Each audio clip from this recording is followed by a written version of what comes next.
السلام عليكم ورحمة الله، ازيكم يا أصدقاء؟ عاملين ايه؟ تمرين النهاردة إن شاء الله رقم 51 في برنامج الإعداد العام الخاص بالناشئين. الحمد لله قدرنا نوصل نص البرنامج ونبدأ نخش في الجد من البرنامج. تلاقي البرنامج بدأ يشد معانا وبدأت الاسبرنتات تظهر، بدأت المجاميع تطول شوية، الراحات بدأت تقل برضو. المفروض مستوى السباح اتطور معاك جدا. المفروض قبل ما تخش في نص التمرينة أو في نص الوحدات التدريبية الخاصة بالبرنامج ده تكون حددت السباحين اللي معاك وقدرت تقرر وتعرف السباحين اللي معاك تقدر تكمل معاهم على السبرنتات ولا محتاجين شوية تعديل في التكنيك. مفيش مشكلة لو وقفت البرنامج شوية وبدأت تشتغل مثلا تمرينتين تلاتة على التكنيك. بس قبل ما نبدأ البرنامج ونتكلم الوحدة ونتكلم النهاردة على التمرين رقم 51، مهم أوي إن أنت تركز في 3 نقط مهمين بحب أقولهم في كل أول تمرينة. رقم واحد، ضروري أوي تكون عامل كشف دوري للسباحين ومطمن على حالتهم الصحية ومتأكد إن السباحين اللي معاك حالتهم الصحية كويسة وتؤهلهم إن هم يشتغلوا معاك في الوحدات التدريبية بدون أي تأثير. النقطة التانية والمهمة وضرورية جدا إن السباحين اللي معاك لازم يكونوا عارفين الأربع عمات، عندهم حصيلة دريلات كتيرة قوي، عارفين الهاي تكنيك واشتغلت معاهم على الكلام ده عشان ما تعطلش نفسك أثناء البرنامج. النقطة الأخيرة، ضروري أوي إن السباحين تعمل تسخين أرضي دراي لاند ستريتشنج، ورم أب، بيعمل شوية إطالات وشوية تحريك للمفاصل تجنبا للإصابات. هنشتغل النهاردة إن شاء الله على التمرين رقم 51 من البرنامج. مهم أوي إن أنت تركز في الوحدات التدريبية اللي أنا بقولها لك دي علشان ده اللي هيأهل السباح معاك ويطور مستواه من مبتدئ لمحترف. لازم تركز في تفاصيل التمرينة وكل تدريب فيها علشان زي ما قلت لك ده هيخلي السباح إن شاء الله يبقى صاحي معاك. الورم أب عندنا زائد البري مين والمين سيت عندنا 4 مجموعات النهاردة، والريكفري والتوتال 1900. الورم أب عبارة عن 200 حرة، السباح بيسخن فيهم 8 مرات رايح جاي، بيعوم بتركيز، بيعمل الترنات، بيعمل الستريمات، بيعمل بريك اوت، تبدأ تدخله في جو التمرين. بنخلص ال200 حرة بنخش على البريمين، عبارة عن 8 في 25 دريل على الحرة. الكاتش اب يعني كوع بيبقى عالي، ويز سترونج كيك بيعمل ضربات رجلين ويثبت دراعه بره المية، 3 عدات يعمل كاتشين مثلا، والتالت بنفس ثبت الدراع التاني وهكذا. 8 في 25، الراحة بتاعتك بتكون من 30 ل50 ثانية. بتقول للسباح وبتشرح له التمرين لو مش فاهمه، بتعدله المهارة لو مثلا اشتغل كويس، لو اشتغل غلط. لو اشتغل كويس بتقول له عايش يا بطل، كمل على نفس الأداء اللي انت بتعمله. المين سيت عندنا النهاردة 1400 من ست تقيلة، عبارة عن 3 في 200 فري ايروبيك، الريست دقيقة. السباح بيعمل 200 حرة بيتنفس فيهم كويس، بيعمل كل 3 نفس، بيعمل الترنات 200 يعني 8 مرات، يعني عندك 7 ترنات، عندك 8 ستريم لاين، عندك 8 بريك اوت.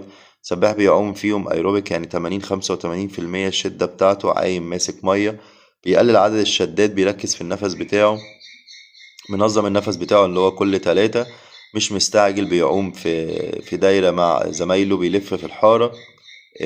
بنكرر ال200 دي 3 مرات، بنهدي السباح خالص وبنركز التكنيك بتاعه يكون مظبوط.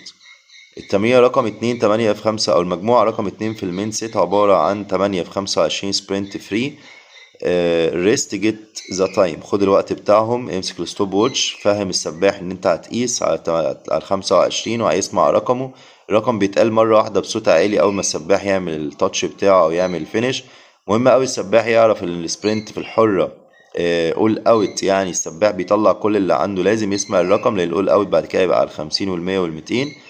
فاهم ان السباح ان هي دي بذرة الشغل بتاعه والثمرة النجاح في الفترة اللي فاتت دي كلها، ان هو يشتغل كويس جدا، يطلع كل اللي عنده. ستريم لاين كيك دولفين قوي، بريك اوت من غير نفس، بيعوم النفس بتاعه في السبرنت بيكون من اتجاه واحد، بيخش على الحيطة بأقوى ضربات رجلين وأقوى كاتشات بدون نفس. سمعوا التايم بتاعه، والريست بتاعنا 40 ثانية، فبتبدأ تشرح المعلومة بتاعتك وبتشجع السباحين. عايش، حافظ على الرقم بتاعك، دوس اكتر يا بطل، كمل، الرقم بتاعك ده وحش حاول تحسنه.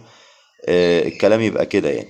بعد كده عندنا المجموعة التالتة، عبارة عن 2 في 100 اي ام دريل. اي ام دريل يعني individual ميدلي، الشدة بتاعتنا 85% والريست 45، يعني السباح هيعمل 100 متنوع دريل ويكررها. 100 متنوع دريل، الدريلات عادي يعني، مش هقولك اخترع في الدريلات، بس خلي السباح عنده حصيلة دريلات كتيرة وفهمه يعني ايه دريل. دريل يعني تمرين لتحسين أداء العومة، فاحنا بنشتغل على مثلا الرجلين، بنشتغل على الدراعات، بنشتغل على جنب يمين أو الشمال، بنشتغل رجلين عومة ودراعات عومة تانية، تمرينات اللي هي البروكنج او المنفصلة. الحاجات دي كلها مهمة جدا يا شباب. المية التانية نفس الكلام، بس برضو مش تبقى هي حاول تخلي السباح يغير في شكل الدريلات بتاعته، عشان ده هيأهله ان هو يبقى فاهم في العومة اكتر. بعد كده عندنا 4 التمرين الوحدة الرابعة، سوري المجموعة الرابعة في المين ست، عبارة عن 58 كيك فري ويز فانز سترونج ريست 45. ده مهم قوي علشان السباح يبقى المجموعة دي هتلاقيها ثابتة معاه. احنا بنعمل بيزك للرجلين، وهتلاقي المجموعة دي بتتكرر كتير من اول برنامج لاخره، علشان طبعا ضربات الرجلين والتردد التيمبو بتاعه يكون ثابت مع السباح، وقادر يعرف يعني ايه ايزي، يعني ايه ميدل، يعني ايه سترونج. 8 في 50 بيلبس الزعانف، والريس بتاعه 25. ممكن يكون نعملها هيد اب سكالينج، او ممكن نمسك البورد. بالنسبة لي يمسك البورد افضل عشان نعمل فوكس اكتر على الرجلين. نخلي السباح راسه ثابتة، دراعاته الاتنين ليفل مفرودة، ويدوس على نفسه على قد ما يقدر عشان يوصل لأفضل نتيجة.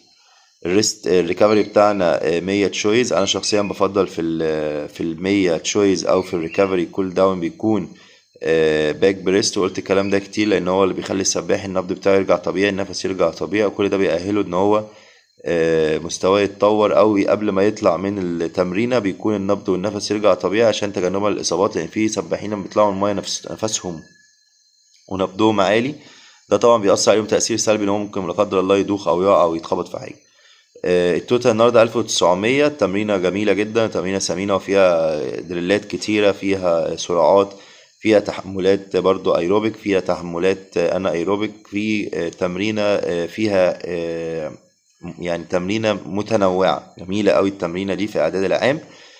التمرينة دي انت ممكن تكررها مرة واتنين بحد اقصى 3. ده طبعا هيأهل السباح اللي معاك زي ما قلت لك. ليه تكررها مرة واتنين وتلاتة؟ حاسس التمرينة مثلا راحت منك، عدد الغياب والحضور مثلا كان مش مظبوط، حسيت ان انت كنت مقصر في التمرين، حاسس التمرينة مثلا قوية فعايز تك على حاجة معينة.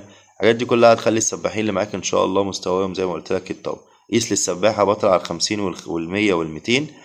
قيس للسباح في العومات، بس ما تحاولش تقيس على تكنيك بايظ. حسيت ان التكنيك بتاعك فيه مشكلة، ابدأ راجع نفسك تاني، اشتغل مع السباحين تاني على التكنيك، اشتغل دريلات كتير، اشتغل وسط كتير، اشتغل رجلين كتير، قلل جدا من العومة الكاملة. ممكن مثلا لغاية النص العومة الكاملة، بعد كده كمل دريل. كل ده طبعا بيفهم السباح ويطور مستواه بشكل كبير. يعني متجريش ولا الرقم بتاع السباح، الرقم ده بيجي لوحده، الرقم ده بيجي مع الاستمرارية، مع التركيز، مع التكنيك الصح.